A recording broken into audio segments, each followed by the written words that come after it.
Still to come, an ITV News investigation finds English hospitals are looking overseas as they struggle to recruit British nurses. And the eccentric entrepreneur from China whose company is about to hit the New York Stock Exchange.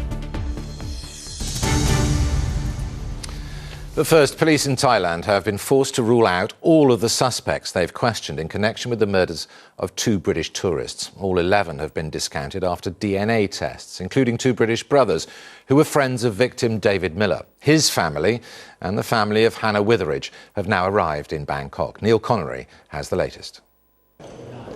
The parents and sister of Hannah Witheridge have now arrived in Thailand to meet with police officials. Their grief at the loss they've suffered all too clear to see. David Miller and Hannah Witheridge were found dead on a beach on the island of Koh Tao on Monday. British embassy officials say they're doing all they can to support Hannah's family. The family are deeply distressed at this time, and my role is to support them at this very, very difficult time.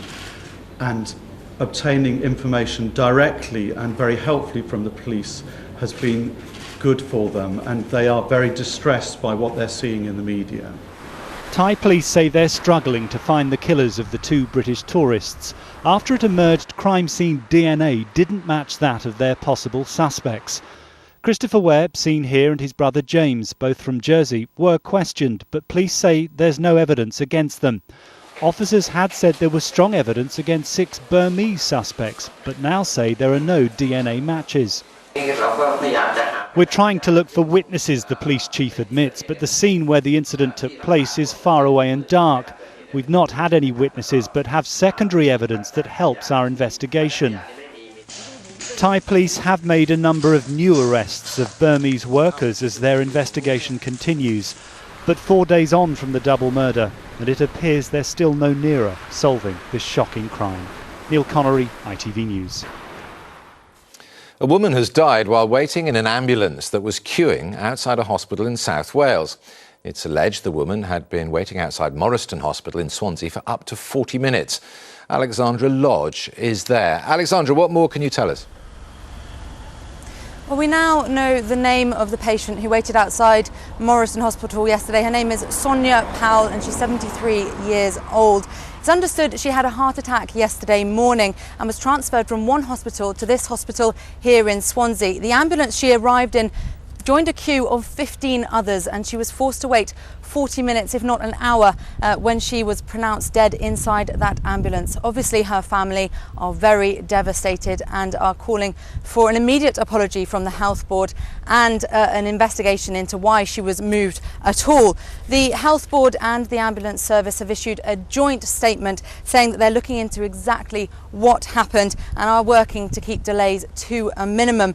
But this does come at a very worrying time for the Welsh NHS. It was only yesterday that the head of the British Medical Association here in Wales warned that the Welsh NHS is on the brink of an imminent meltdown. He is calling for an urgent inquiry into all aspects of the Welsh NHS, and I think that is something that Sonia Powell's family will be very keen to welcome. Alexandra Lodge in Swansea, thank you very much indeed. An ITV News investigation has found that more than 3/4 of English hospitals have been recruiting nurses from outside the UK to deal with a staffing crisis. 2/3 of the hospitals we spoke to admitted sending their own teams abroad to recruit because they can't fill the positions locally. Our health editor, Catherine Jones, reports now from one hospital that was forced to travel overseas to add to its workforce. One is for your blood pressure. Joanna arrived from Portugal 7 months ago, one of 16 nurses recruited over there by the Princess Alexandra Hospital in Harlow. How long do you think you'll stay? Hopefully forever. I really like working here and I want to develop my career here. To uncover how many hospitals are relying on recruiting from abroad, we made freedom of information requests to England's acute trusts. 77% have actively recruited nurses from other EU countries since 2010, and 67% had sent a recruitment team abroad for that purpose. Our survey also found 31% of nurses currently employed in England's hospitals have foreign nationality. Raiding nursing staff from other countries is no way to run a health service. What you need to do is you need to plan. You need to get some continuity. You need to be able to have a health service that can understand its needs for the future in order to get the stability and the continuity that's badly needed. Morning, Colin. Morning. How are you feeling today? Very well, thank you. This has happened because hospitals are all frantically boosting their nurse numbers to meet new recommendations about safe staffing levels. The only other option for those in charge of recruitment would be to use agency staff. I think you have to counterbalance the cost with the cost you reduce for temporary staffing, because actually if you're recruiting staff who want to come and stay and grow their career with you, that is a benefit to your organisation, so it outweighs the cost that you went out to recruit. The Department of Health says it's up to trusts to plan their recruitment, and foreign nurses make a valuable contribution. But the extent to which hospitals are relying on recruiting abroad shows how hard it has become to find the nurses they need. Catherine Jones, ITV News, Harlow in Essex. A group of 6 women have been convicted of a multi-million-pound get-rich-quick pyramid scheme. Victims were promised they would receive at least £23,000 if they invested £3,000 into the scheme. Thousands of investors lost money. The women operated in South Wales and the southwest of England. And the Duchess of Cambridge will miss her first official solo overseas visit because of illness. Kate, who is pregnant with her second child, was due to visit Malta at the weekend, but she's suffering acute morning sickness, just like in her first pregnancy. And 2 men who died in a helicopter crash off the coast of Flamborough have been named. The pilot was Brian Bridgman from Canterbury, his passenger John Kent from Essex. A Chinese online retailer handling more transactions than Amazon and eBay combined is expected to break records when it lists its shares for the first time tomorrow. Alibaba will start trading on the New York Stock Exchange and is forecast to raise over £15 billion. It could make its charismatic founder China's richest man. Our China correspondent Lucy Watson reports on the big deal.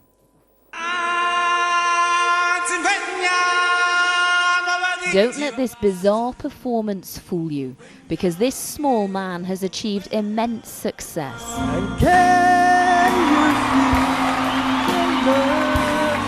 Jack Ma is the founder of Alibaba, China's largest online shopping company, which does more trade on the web than eBay and Amazon combined. And tomorrow his business will be floated on the New York Stock Exchange. With an expected value of $160 billion. Whether it's investors or customers or perhaps government people, he knows how to delight people. Duncan Clark has known Jack for 15 years. These companies that are emerging now on the global scene are a wake-up call to us to understand that, you know, the big names that we thought from the past, in the internet, for example, in eBay and Amazon and Google, are not the only game in town, and the Chinese are coming. And Jack began the firm 15 years ago with 17 friends crammed into his apartment. When Alibaba started, China just wasn't on the internet. But Jack Ma's dream was to introduce his country and its trading to the world with sites like Taobao, the Chinese equivalent to eBay, allowing companies like this one to thrive. They sell designer European cosmetics on that site directly to the Chinese with no middleman, homing in on a demand making £10 million in 3 years. If you wash your hair every day, Zhen Chao Wang, the owner, is just 30. It has changed the concept of how to do business in China.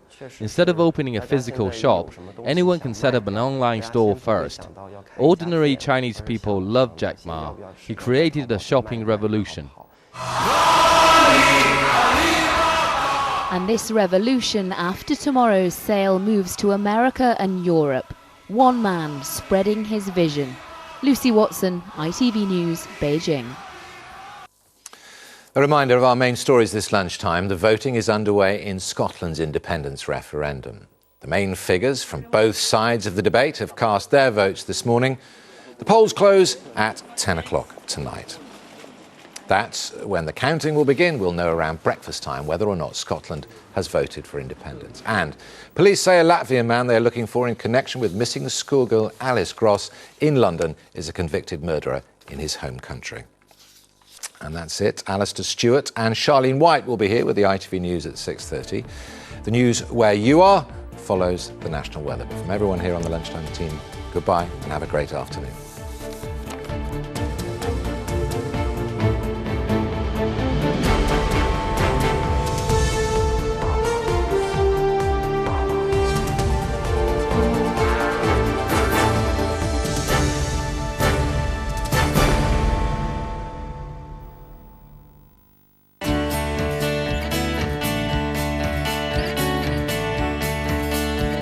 Preparing the nation every day.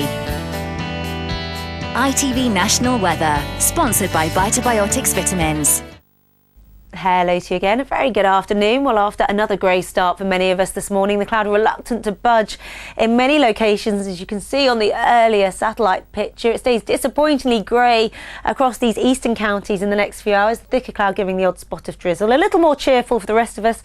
Some lovely spells of sunshine as the afternoon wears on, and it stays warm for the time of year as well. Highs of 25 or 26 degrees, but staying close and humid. The warmth and the humidity triggering heavy, potentially thundery downpours across the south and the southwest both today and overnight. And the misty low cloud redevelops as the night goes on. Added to this, another remarkably mild and muggy night for all of us. I'll see you again soon. ITV National Weather, sponsored by Vitabiotics Vitamins.